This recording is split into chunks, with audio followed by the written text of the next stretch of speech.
الحمد لله رب العالمين وأصلي وأسلم على حبيب رب العالمين سيدنا ونبينا وشفيع ذنوبنا أبي القاسم المصطفى محمد. اللهم صل على محمد وآل محمد. اللهم صل على محمد وآل محمد. اللهم صل على محمد وآل محمد. وعلى أهل بيته الطيبين الطاهرين وأصحابه الميامين المنتجبين ومن تبعهم بإحسان إلى قيام يوم الدين. اللهم رب اشرح لي صدري ويسر لي أمري واحلل عقدة من لساني يفقه قولي. ربي أنطقني بالهدى وألهمني التقوى. Bapak-bapak, ibu-ibu, ikhwan dan akhwat, kaum muslimin dan muslimat yang berbahagia, baik yang hadir di tempat ini ataupun yang mengikuti acara ini dari kanal yang sudah disediakan. Assalamualaikum warahmatullahi wabarakatuh. Waalaikumsalam warahmatullahi wabarakatuh.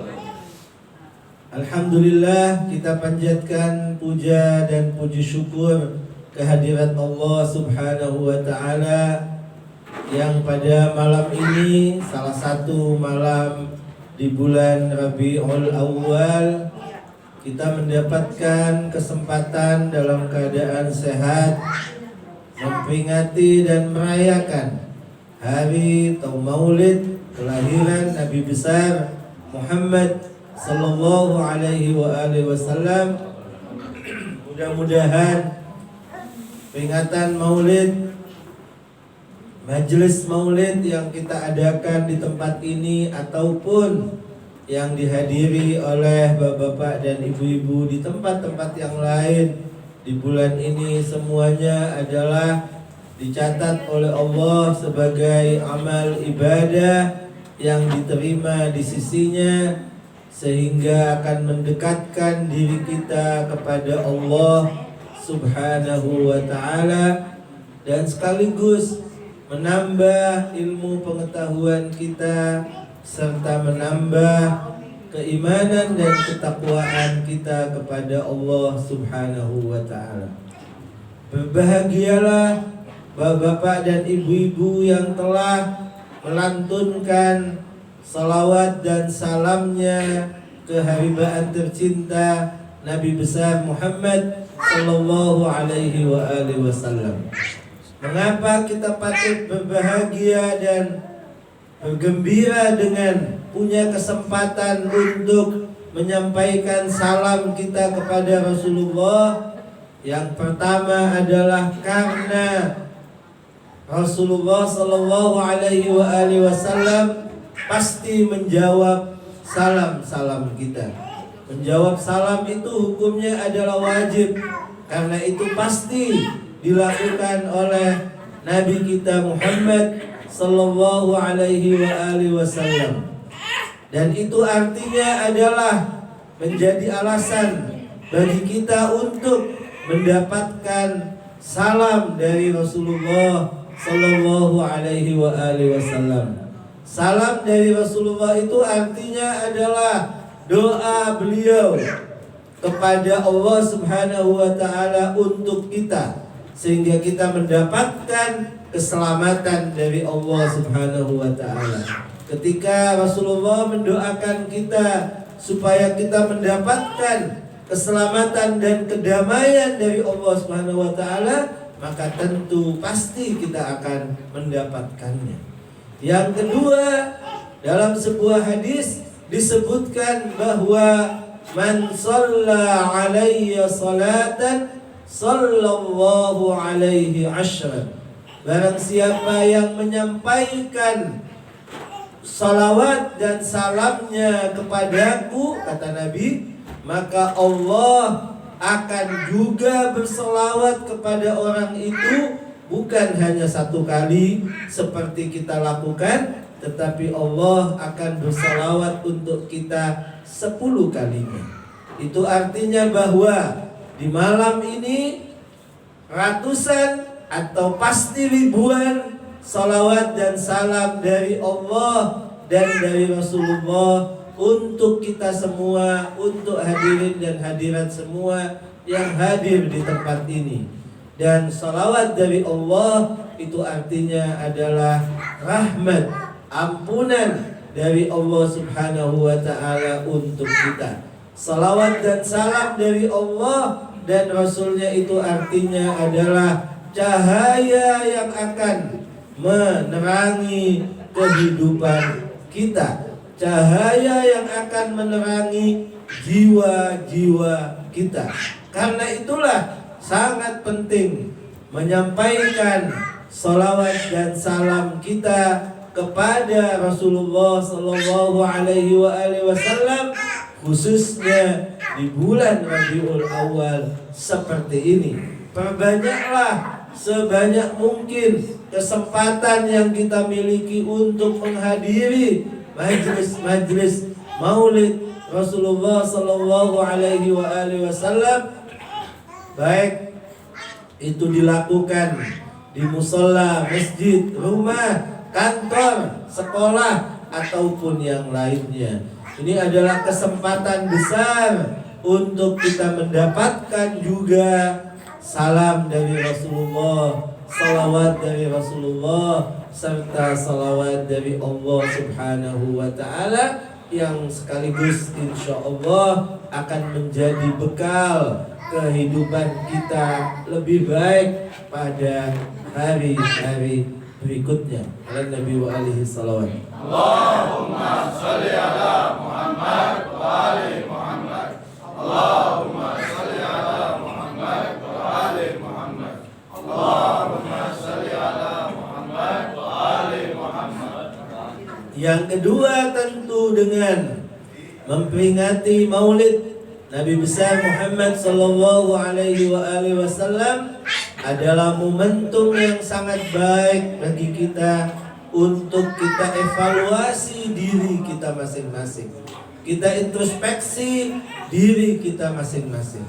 Karena Allah Subhanahu wa ta'ala di dalam surat Al-A'raf ayat 107 menyebutkan bahwa Allah Subhanahu wa ta'ala mengutus seorang manusia bernama Muhammad ibn Abdullah Rasulullah sallallahu alaihi wasallam kepada kita manusia. Itu adalah rahmat dari Allah Subhanahu wa ta'ala. Wa ma arsalnaka illa rahmatan lil alamin. Sebuah ayat yang sering kali kita dengar dan dibaca oleh para penceramah khususnya di bulan Maulid ini. Kami Allah tidak mengutusmu wahai Nabi kecuali sebagai rahmat untuk seluruh alam, kecuali sebagai rahmat untuk sekalian alam. Menarik untuk menjadi sebuah kajian kita bahwa Allah Subhanahu wa ta'ala menyebutkan rahmat Rasulullah dengan diutusnya Nabi kita itu. Allah menurunkan rahmatnya. Keberadaan Nabi itu adalah manifestasi daripada rahmat dan kasih sayang Allah Subhanahu wa ta'ala. Kepada siapa? Bukan kepada kaum muslimin atau kaum mukminin saja, dan bukan bahkan untuk manusia. Allah menyebutnya lil alamin, untuk seluruh alam. Itu artinya bahwa dunia yang kita saksikan dan kita ketahui ini adalah terdiri dari alam-alam yang banyak, sehingga Allah menyebutkan dalam ayat itu untuk alam-alam. Itu artinya bentuk jamak, dan itu menunjukkan kepada banyak, kepada plural. Mungkin kita hanya tahu ada bumi, ada langit. Barangkali juga kita menganggap dan membaca dalam pelajaran yang kita dapatkan di sekolah ada planet-planet, tapi kita tahu tidak ada di sana penduduk misalnya sampai saat ini. Tapi semua itu adalah boleh jadi yang dimaksud oleh Allah sebagai alam-alam. Dan alam-alam itu mendapatkan kasih sayang Allah dengan diutusnya Nabi besar Muhammad sallallahu alaihi wasallam. Bagaimana bentuk kasih sayang Allah kepada alam yang berupa langit, bumi, planet, boleh jadi bintang, gemintang, bulan, matahari, gunung, lautan, pantai, pepohonan, binatang, dan manusia. Tentu ini adalah sebuah pembahasan yang panjang lebar yang harus kita dalami untuk menambah pengetahuan kita dan untuk menambah keimanan kita kepada Allah, kecintaan kita kepada Allah, dan sekaligus juga kecintaan kita kepada Rasulullah sallallahu alaihi wasallam. Karena kalau kita tahu tentang semua itu, bagaimana rahmat Allah untuk berbagai alam yang kita sebutkan tadi, maka berarti betapa agungnya Rasulullah sallallahu alaihi wasallam yang semuanya adalah bergantung kepada beliau. Karena beliaulah yang menyebabkan semua dan segala sesuatu itu mendapatkan rahmat Allah subhanahu wa ta'ala. Tapi kita tidak akan membahas itu semua. Paling tidak kita akan bahas yang berhubungan dengan kita, berhubungan dengan manusia. Apa rahmat Allah dengan datangnya atau diutusnya Rasulullah sallallahu alaihi wasallam kepada kita umat manusia. Kenapa ini penting? Karena ada pembahasan yang kedua yang juga lebih penting, yaitu pertanyaan besar. Apa yang sudah kita lakukan? Bagaimana sikap kita terhadap rahmat utusan Allah subhanahu wa ta'ala itu? Di dalam Al-Quran, Allah subhanahu wa ta'ala menceritakan kepada kita kisah berbagai umat-umat terdahulu sebelum umat Rasulullah sallallahu alaihi wasallam, di mana mereka juga diturunkan kepada mereka nabi-nabi Allah subhanahu wa ta'ala. Paling tidak sebagaimana yang disebutkan di dalam Al-Quran, ada 24 nabi dan rasul yang diturunkan untuk umat manusia dan disebutkan nama-namanya di dalam Al-Quran. Dan semua itu adalah bentuk kasih sayang Allah kepada umat manusia di setiap zaman. Tapi apa yang mereka lakukan terhadap nabi-nabi itu? Kebanyakan mereka adalah mengabaikan nabi-nabi tersebut. Tidak sedikit juga yang dibunuh oleh umatnya sendiri, nabi-nabi itu. Banyak yang kemudian apa yang disebut dalam bahasa Al-Quran adalah ingkar kepada nabi-nabi yang diutus oleh Allah subhanahu wa ta'ala. Misalnya Allah menceritakan tentang umat Nabi Nuh. Umat Nabi Nuh itu diceritakan oleh Al-Quran bahwa Nabi Nuh bahasa sekarang, curhat kepada Allah subhanahu wa ta'ala. Dia mengatakan, ya Allah, bagaimana umatku ini? Setiap aku ajak mereka, bukan mereka dengarkan, bukan mereka kemudian khusyuk mendengarkan apa yang aku sampaikan, seperti anggota majelis hadirin saat ini yang mendengarkan ceramah saya. Bukan begitu. Tapi apa yang dilakukan oleh umat Nabi Nuh saat itu?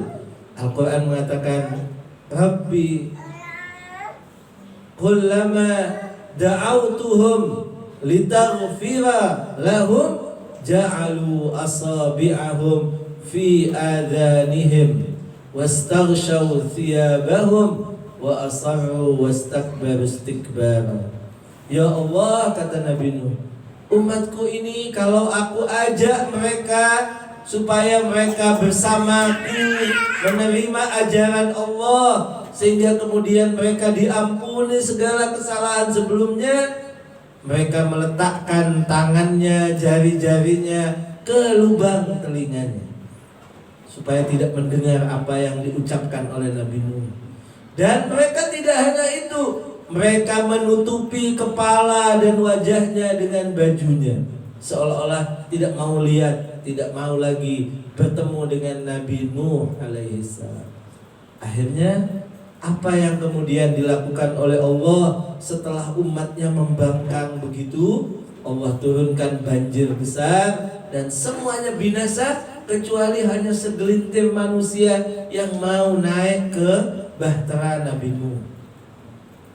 Allah juga menceritakan ada umatnya Nabi Soleh yang juga ketika Allah titipkan dan Allah turunkan kepada mereka sebuah mukjizat besar untuk kemudian membenarkan atau supaya mereka mau menerima Nabi Soleh. Ada unta yang lahir dari batu, dan kemudian Nabi Soleh berpesan sesuai dengan izin Allah, jaga unta ini, kasih dia minuman dan seterusnya. Tapi akhirnya mereka juga kemudian membunuh unta itu, dan akhirnya juga diturunkan oleh Allah azab dari langit. Ada umat Nabi Lut, ada umat Nabi Syuaib, ada umat Nabi Hud, ada umat Nabi Musa. Banyak sekali Al-Quran menceritakan kepada kita apa yang dilakukan oleh umat-umat nabi-nabi terdahulu itu kepada nabinya, sehingga kemudian Allah menurunkan untuk mereka azab. Dan ini menjadi sebuah pelajaran penting bagi kita, bahwa apa yang telah kita lakukan untuk Rasulullah Sallallahu Alaihi Wasallam. Jadi rahmat dari Allah itu benar adalah sebuah kebaikan. Kasih sayang Allah untuk kita adalah sebuah kebaikan. Kenapa Allah Subhanahu Wa Taala perlu untuk mengutus Nabi kepada kita? Karena Allah sayang kepada kita umat manusia. Loh, kenapa? Apa artinya? Dan untuk apa? Karena manusia tanpa diutus oleh Allah kepadanya seorang nabi, maka dia akan sesat jalannya. Dia tidak akan bisa menjadi seorang manusia. Dia tidak akan bisa hidup sebagai manusia, apalagi menjadi hamba Allah Subhanahu wa taala. Nah, kita manusia berbeda dengan makhluk Allah Subhanahu wa taala yang lain. Kita manusia diciptakan oleh Allah lebih lengkap daripada binatang, pohon, dan selainnya. Kita manusia diciptakan oleh Allah ada namanya potensi akal, yang dengannya kita berpikir, yang dengannya kita bisa memilah mana yang baik dan mana yang buruk, yang dengannya kita bisa menyimpulkan, yang dengannya kita bisa kemudian membuktikan sebuah kebenaran, dan banyak hal yang bisa dilakukan oleh akal sehat manusia. Dan itu adalah pemberian Allah kepada kita manusia yang tidak diberikan kepada makhluk Allah Subhanahu wa taala yang lain. Dalam diri manusia juga ada potensi yang disebut dengan potensi emosional, di mana manusia bisa untuk benci, untuk cinta, untuk rindu, untuk sayang, dan seterusnya. Dan itu tidak tahu kita juga dimiliki atau tidak oleh binatang-binatang itu, ya. Pada manusia juga ada kemampuan-kemampuan yang lain. Dan karena itulah manusia kemudian diperlukan untuk memiliki apa yang kita sebut dengan seorang nabi, sehingga manusia mampu betul-betul menjadi manusia. Karena tanpa petunjuk dari seorang nabi Allah, maka manusia akan turun derajatnya sama dengan binatang, bahkan lebih sesat daripada binatang. Di saat manusia tidak lagi menggunakan akalnya, di saat manusia tidak lagi menggunakan akal sehatnya, di saat manusia boleh jadi mengedepankan emosionalnya daripada akal sehatnya, di saat manusia tidak lagi kemudian hidup sebagai manusia, dia sama dengan binatang. Keinginannya hanya makan, minum, bersenang-senang dan. Tidak ada kemudian upaya untuk mengenal bahwa dia punya dimensi lain selain dimensi badan, selain dimensi raga, bahwa kita punya yang namanya jiwa, kita punya yang namanya rohani, kita punya namanya spiritual, yang itu akan mengangkat derajat kita hingga melebihi para malaikat. Kalau manusia hanya memikirkan apa yang kemudian tuntutan badannya, tuntutan fisiknya, maka itu sama dengan binatang yang hanya hidupnya makan, minum, dan seterusnya. Tapi manusia adalah seharusnya bisa untuk mengangkat derajat dirinya sampai kepada malaikat atau lebih. Dan itu kapan dia mampu? Adalah ketika mengikuti petunjuk daripada nabi utusan yang telah dikirim oleh Allah Subhanahu wa taala. Karena itu dalam ayat lain Allah Subhanahu wa taala berfirman, "Ya ayyuhalladzina amanu istajibu lillahi war rasul idza da'akum lima yuhyikum." Wahai orang yang beriman, penuhilah panggilan Allah dan Rasulnya di saat Allah dan Rasulnya memanggil kalian, menyeru kalian, mengajak kalian. Mengajak kepada apa? Menyeru kepada apa? Menyeru kepada sesuatu yang menghidupkan kalian. Jadi ayat ini menegaskan bahwa kalau kita mau hidup, artinya hidup yang sebenarnya, hidup hakiki sebagai seorang manusia dan seorang hamba Allah Subhanahu wa taala, maka tidak ada jalan lain kecuali kita penuhi panggilan Allah dan Rasulnya. Dan dengan memenuhi panggilan Allah dan Rasulnya, kita ucapkan labbaik kepada Allah dan Rasulnya, itu berarti kita adalah memanfaatkan rahmat dan kasih sayang Allah Subhanahu wa taala kepada kita dengan diutusnya Nabi besar Muhammad sallallahu alaihi wasallam kepada kita. Kalau tidak, maka berarti kita sama dengan umat-umat sebelumnya yang banyak mengabaikan, menutup telinga, menutup mata dari ajaran nabinya. Coba kita evaluasi, coba kita introspeksi diri kita masing-masing. Peringatan majelis Maulid seperti ini adalah momentum untuk kita kemudian coba evaluasi sejauh mana kita sudah memanfaatkan rahmat Allah itu.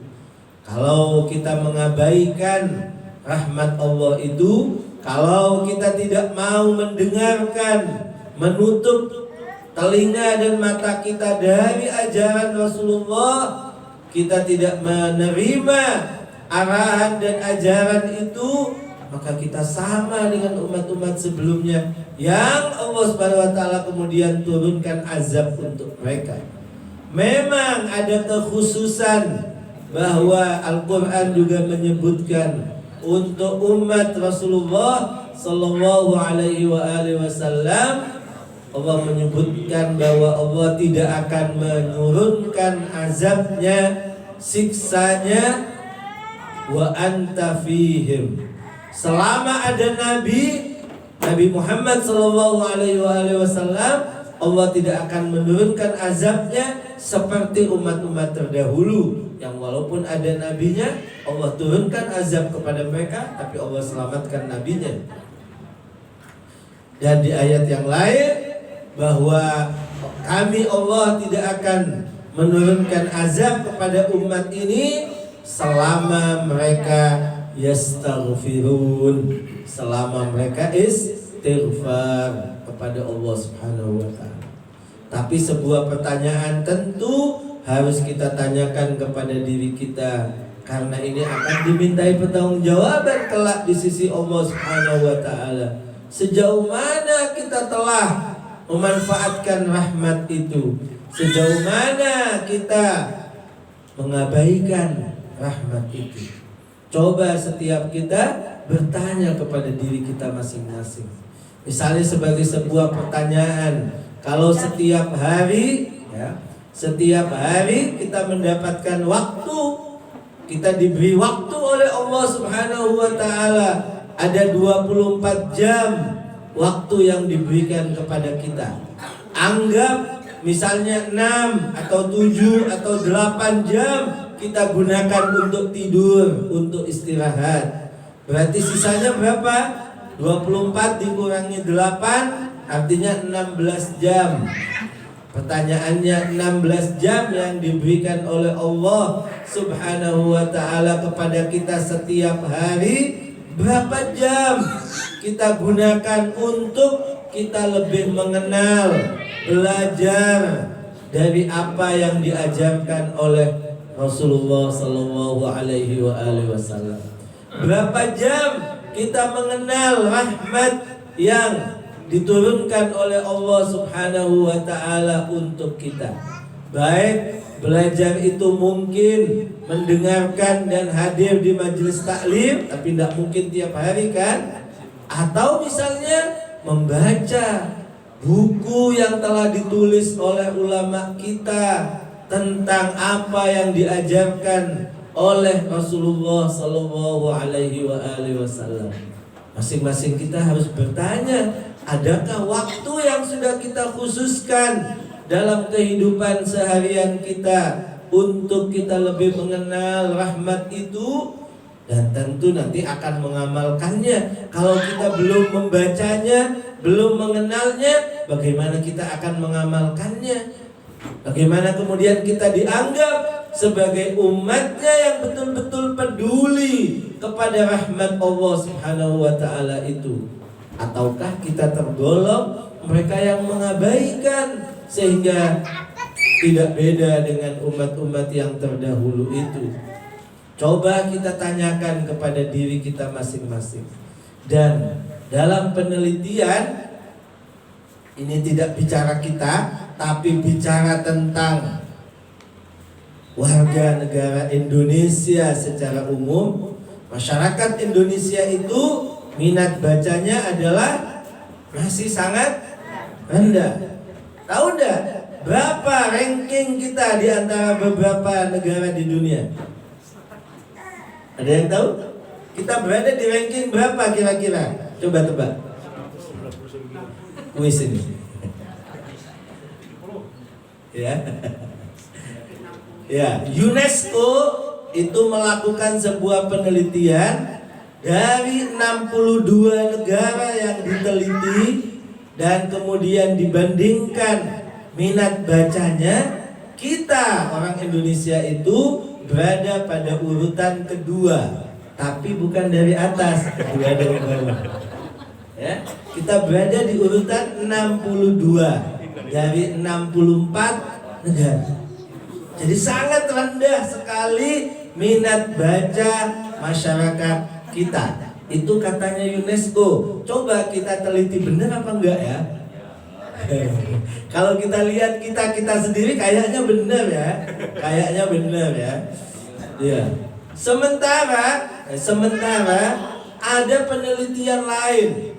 Penelitian itu adalah tentang handphone. Kepemilikan handphone di dunia. Kira-kira kita urutan ke berapa? Ya? Kita berada di urutan kelima. Hebat orang Indonesia. Orang Indonesia kaya-kaya. Dia urutannya kelima di antara berbagai negara dunia. Itu kurang lebih hampir sama dengan Amerika, dengan India yang penduduknya banyak, ya, dengan beberapa negara besar, kita urutan kelima. Harusnya ini berbanding lurus. Kalau kepemilikan handphonenya tinggi, artinya minat bacanya juga harusnya tinggi. Karena handphone ini harusnya juga menjadi alat untuk kita juga bisa banyak membaca. Tapi ternyata tidak begitu, ya. Dan itu adalah kita bisa introspeksi pada diri kita. Itu tentu baca umum ya. Kalau kita bilang baca buku agama, wah itu boleh jadi turun lagi itu. Rankingnya bisa jadi turun lagi. Karena itu tidak ada cara lain menurut saya, khususnya untuk kita, untuk masing-masing kita, untuk kita punya program, untuk kita bisa mengisi hidup kita ini sekian persennya, beberapa jamnya, misalnya untuk baca buku. Dan itu perlu kepada pembiasaan.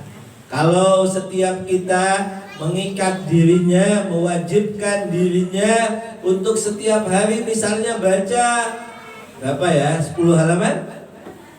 Kebanyakan? Kebanyakan 5 halaman misalnya. 3 lembar. Atau 3 halaman misalnya. Itu sudah bagus. Kalau kita mau mulai anak-anak kita misalnya, kita wajibkan setiap hari 1 halaman, tidak apa-apa. Daripada tidak sama sekali. Dengan setiap hari membaca 1 halaman, itu insya Allah banyak ilmu yang didapat. Bayangkan kalau setiap hari 1 halaman, 1 bulan sudah 30 halaman. 2-3 bulan sudah pasti hatam 1 buku itu. Dan biasanya semakin orang banyak membaca, semakin lama dia akan semakin lama dia akan semakin banyak lagi bacaannya. Artinya kalau dimulai dengan setiap hari 1 halaman, insya Allah akan meningkat. Mungkin setelah sebulan boleh jadi 2 halaman, setelah 3 bulan boleh jadi 4 halaman dan seterusnya. Tapi karena tidak terbiasa, biasanya susah. Karena tidak terbiasa boleh jadi baca 1 halaman sudah ngantuk ya. Kalau ngobrol biasanya tidak ngantuk. Kalau bincang-bincang biasanya tidak ngantuk. Kalau nonton TikTok dan sejenisnya biasanya tidak ngantuk, ya kan? Tapi giliran kemudian baca buku 1 halaman aja seolah-olah mata ini sudah ada yang niup dan kemudian ya. Susah memang ya. Memang itu perlu kepada pembiasaan. Ulama kita itu membiasakan dirinya untuk baca buku itu dari masa muda mereka, dari masa mereka masih belajar sampai saat ini. Coba Anda perhatikan, misalnya ada film yang dibuat dokumenter tentang Imam Khomeini misalnya. Berapa jam itu Imam Khomeini dalam hidupnya, dari sejak beliau muda menjadi pelajar sampai menjadi ulama besar, sampai menjadi mujtahid, sampai kemudian sudah katakan memimpin negara, tapi tetap itu beliau lakukan.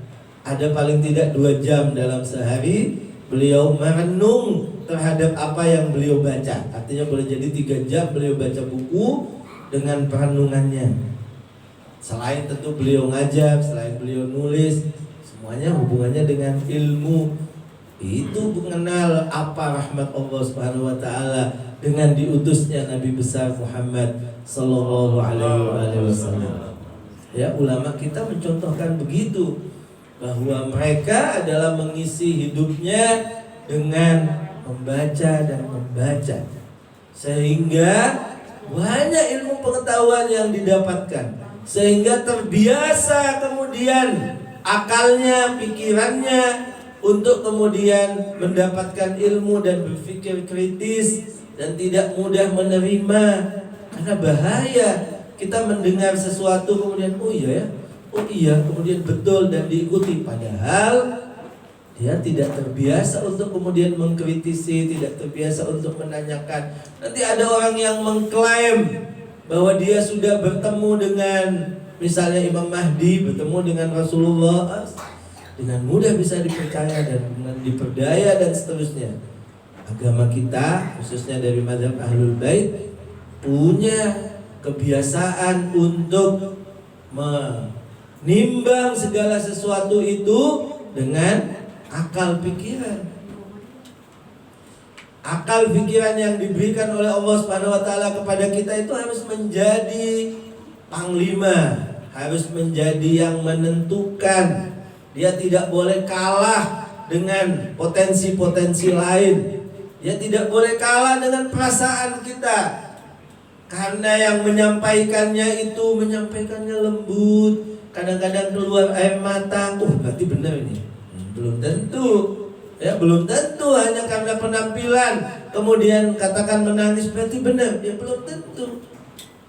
Itu boleh jadi adalah terbawa. Saya tidak mengatakan dia bohong, boleh jadi dia tidak bohong, tapi terbawa oleh apa yang dia rasakan. Dan dia sendiri tidak mampu juga untuk kemudian menganalisa dengan akal pikirannya atau mengalahkan akalnya. Perasaannya sudah di atas akalnya, dan kemudian orang lain atau mengajak orang lain dan orang lain juga ikut. Agama dan mazhab yang kita dapatkan tidaklah demikian, bahwa memang kita adalah selain hal-hal yang berhubungan dengan akal, ada hal-hal lainnya, iya, tapi tidak kemudian akal itu menjadi kalah, pikiran sehat kita menjadi kalah, hanya sekedar sesuatu yang tidak jelas kemudian kita terima. Dalam kajian keislaman itu hadis, ya bayangkan hadis itu adalah sabda-sabda Rasul dan para imam, tidak dengan mudah diterima begitu saja. Dia diteliti kebenarannya, dia diteliti siapa yang menyampaikannya, jalurnya itu siapa saja. Ada satu saja yang cacat, ada satu saja yang katakan dikenal dengan pembohong, sudah gugur itu hadis, tidak bisa diamalkan lagi. Itu hadis loh, yang boleh jadi memang betul disampaikan oleh Nabi, tapi penyampainya ada yang tidak benar. Tapi dalam rangka kita mau memurnikan bahwa apa yang disampaikan oleh Nabi itu adalah harus memang terbukti dari Nabi, maka harus ketat. Loh, ini pembicaraan orang biasa yang boleh jadi salah, yang boleh jadi yang menyampaikan juga tidak benar, apalagi kemudian kalau itu didapatkan dari mimpi, yang boleh jadi itu adalah juga ilusi. Atau kadang-kadang orang bilang, enggak, saya tidak mimpi, tapi saya duduk sendirian dan kemudian itu apa namanya? Kemudian itu mau diterima begitu saja? Ya, tidak. Itu tetap harus diukur, harus dibandingkan, harus juga dinilai dengan akal pikiran, yakni berbagai hal yang berhubungan dengan logika dan juga ajaran agama yang sudah pasti. Itu harus menjadi timbangannya. Tidak bisa kemudian klaim-klaim itu langsung bisa menjadi sesuatu yang kita benarkan dan kita amalkan.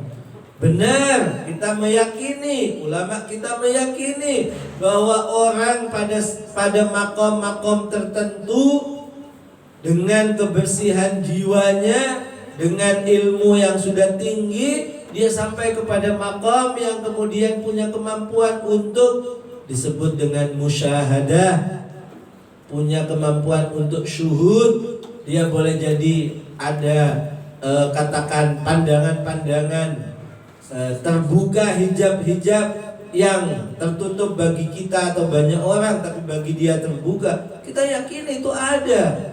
Tapi apa yang disampaikan oleh siapapun itu tidak bisa langsung diterima. Tetap ada timbangannya.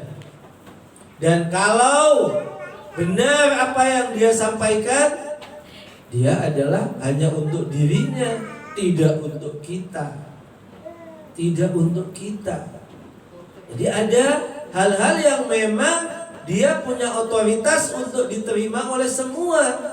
Katakan ayat yang jelas, ya, ayat yang jelas, tidak perlu kepada penafsiran yang macam-macam sehingga orang tidak mungkin berselisih. Itu berarti pasti untuk semua. Tapi masih ada ayat yang boleh jadi penafsirannya tidak sama, yang berarti dia tidak berlaku untuk semua. Kalau kita meyakininya benar, penafsirannya benar, maka berarti menjadi kewajiban untuk kita amalkan. Tapi boleh jadi kita masih ragu kepada penafsirannya. Begitu juga hadis. Ada yang memang kemudian punya otoritas. Nah, itu kita memiliki apa yang kita sebut dengan marja. Yang marja itu menjadi rujukan kita. Dia adalah sampai kepada tingkat mujtahid yang mampu untuk memahami Al-Quran dan Sunnah, dan dia bisa untuk menyimpulkan, diakui oleh para ulama lain, karena tidak setiap mujtahid sudah sampai kepada makom yang sudah diakui, diterima, dan kemudian dia menjadi marja kita, baru mengikat kita, baru harus kita lakukan. Tidak ada lagi pilihan. Di saat itu tidak ada kemudian, loh menurut saya tidak begitu, ya nggak ada. Kita sudah tidak punya untuk kemudian otoritas untuk kemudian kita bilang menurut saya. Tapi kalau bukan dari orang seperti itu, setinggi apapun klaimnya, setinggi apapun bahwa dia boleh jadi punya klaim-klaim macam-macam, ya nggak bisa itu kemudian mewakili dan otoritas untuk kemudian otoritatif kemudian dia juga mengikat kita. Ini sesuatu yang penting, yang tidak boleh kemudian kita itu terperdaya hanya boleh jadi karena tampilan-tampilan, karena penjelasan yang boleh jadi memikat, boleh jadi yang lainnya. Dan itu bagaimana supaya kita bisa membentengi dan kita tidak salah? Salah satunya adalah pembiasaan untuk membaca dan membaca, sehingga banyak ilmu yang kita dapatkan, sehingga banyak referensi, banyak pandangan. Terus yang kedua tentu adalah itu akan selalu melatih bagaimana akal kita berfungsi dengan baik, bagaimana akal kita mampu untuk kemudian mana yang bisa diterima, mana yang tidak, mana yang bisa diterima atau mana yang harus masih perlu untuk dikritisi, perlu untuk masih didiskusikan. Boleh jadi tidak langsung menolak, tapi perlu didiskusikan paling tidak. Sekali lagi kembali kepada tadi, penting bagi kita untuk membiasakan setiap hari kita ada program untuk kita baca buku, ya. Itu ICC mencetak buku banyak sekali, tapi sejauh mana kita sudah manfaatkan? Masing-masing kita punya jawabannya. Masing-masing kita punya jawabannya. Dan kalau kita ingin bahwa menjadi umat Rasulullah SAW yang kita betul-betul memenuhi panggilan Allah dan Rasulnya yang telah mengajak kita, maka perlu kita terlebih dahulu pahami apa yang Allah dan Rasul itu telah ajak kita. Ajaran apa saja yang mereka telah sampaikan yang harus kita ketahui, baik itu berhubungan dengan akidah, baik berhubungan dengan akhlak, baik berhubungan dengan fikih atau syariah. Kita harus pahami dan setelah itu kita amalkan. Sejauh mana kita amalkan, disitulah kita telah menjadi hamba Allah. Sejauh mana kita telah amalkan, disitulah kita telah memenuhi panggilan Allah dan Rasulnya. Tapi kalau tidak, berarti kita tergolong mereka yang mengabaikan, mereka yang justru berpaling, ya, berpaling daripada panggilan Allah dan Rasulnya. Dan kita sama dengan umat-umat yang terdahulu. Dalam ayat lain Allah Subhanahu wa taala menyebutkan, "Wa man a'rada 'an dzikri", bahwa siapa yang berpaling daripada mengingatku Allah, dan sekaligus artinya berpaling dari ajaran Allah, maka dia oleh Allah akan diberi kehidupan yang sempit. Kehidupan sempit itu bukan harus dalam keadaan miskin, ya, tidak ada hubungannya. Sempit itu tidak berhubungan dengan uang selamanya. Di dunia dia dalam keadaan kehidupan sempit, wasanahsyuruhu yaumal qiyamati a'ma, dan nanti di akhirat kami akan bangkitkan orang-orang yang seperti itu dalam keadaan buta. Qalu Mereka kemudian bertanya kepada Allah, kenapa kami buta? Waqad kuntu basira, padahal kami di dunia dulu melek. Kami dulu di dunia punya mata.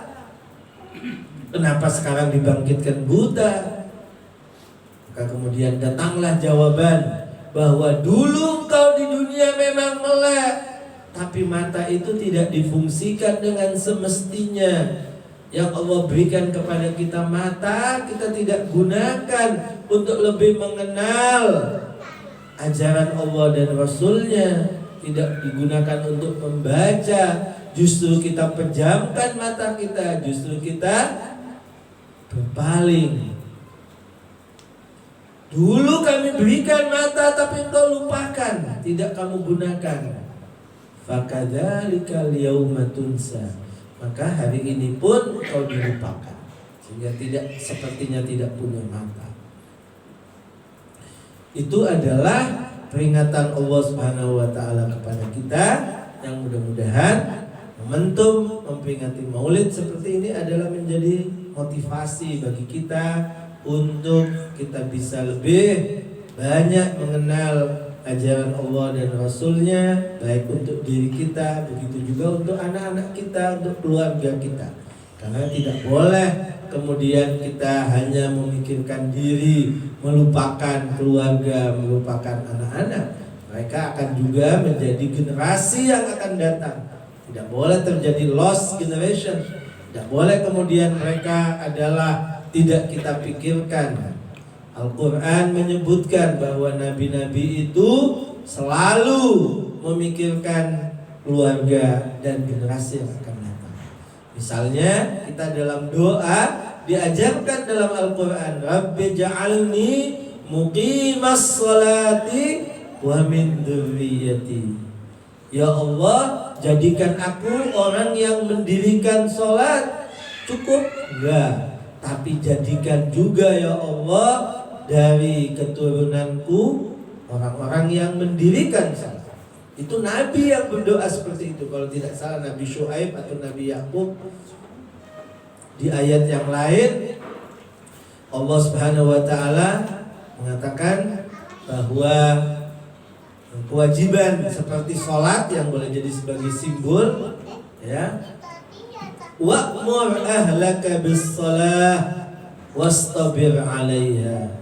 Perintahkan pada keluargamu itu untuk melakukan salat dan bersabarlah atas hal itu. Sepertinya ayat ini ingin menggambarkan kepada kita bahwa itu bukan hal yang mudah. Untuk menegakkan salat boleh jadi sebagai simbol, ya, dan artinya ada konsekuensi lainnya. Itu bukan yang mudah, perlu kesabaran untuk menyuruh anak kita sholat dan terus istiqomah dalam sholatnya. Di ayat yang lain ada seorang nabi yang mengumpulkan keluarganya. Kemudian nabi itu bertanya, ma ta'buduna min ba'di. Sebelum aku memejamkan mataku dan mengeluarkan nafas terakhirku meninggalkan dunia ini, Nabi ini ingin memastikan apa yang kalian akan lakukan setelah kematianku. Kalian mau menyembah siapa? Kalian mau beribadah kepada siapa? Kalian mau menghamba kepada siapa? Semua itu adalah sebagai teladan bagi kita. Para imam kita juga demikian. Imam Shadiq alaihissalam yang juga diperingati hari kelahirannya di hari-hari seperti ini, mengumpulkan semua keluarganya saat itu sebelum beliau menghembuskan nafasnya yang terakhir, dan beliau berpesan kepada sholat. Sekali lagi, sholat adalah sesuatu yang sangat-sangat penting, tapi boleh jadi itu adalah simbol, boleh jadi itu adalah ingin mengingatkan kepada kita untuk juga kita perhatian kepada anak istri kita, paling tidak yang sudah punya cucu tentu juga itu bagiannya untuk kemudian memikirkannya bahwa itu semua adalah bagian tanggung jawab, bagian yang tidak boleh diabaikan.